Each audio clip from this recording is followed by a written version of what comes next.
দুপুরে খাওয়ার পর ১ কাপ কফি আমার ইদানিং ম্যান্ডেটরি হয়ে গিয়েছে। বাসায় থাকলে অবশ্যই ১ কাপ কফি আমি দুপুরে প্রত্যেকদিন খাওয়ার পর খাই এবং অবশ্যই সেটা ব্ল্যাক কফি। আর কেন যেন এটা খেয়ে আমার একদম অভ্যাস হয়ে গিয়েছে। চিনি ছাড়াই আমি এখন এটা খেতে পারি। এরপর খাওয়া-দাওয়ার পর এক দিন একরকম কাটে। কোনোদিন সকালে একটু বেশি ঘুমালে পরে দুপুরে আর ঘুমাই না। আবার কোনোদিন হচ্ছে সকালে কম ঘুমালে দুপুরে আবার একটা ঘুম দেই। এদিন যেহেতু সকালে বেশ ভালো টাইম ঘুমিয়েছি, তো দুপুরে আর ঘুমাইনি।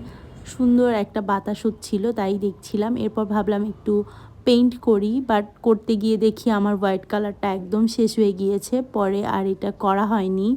যে কোনো কিছু রং করতে গেলে সাদা রংটাই বেশি প্রয়োজন হয়, আর ওইটাই আমার শেষ হয়ে গিয়েছিল।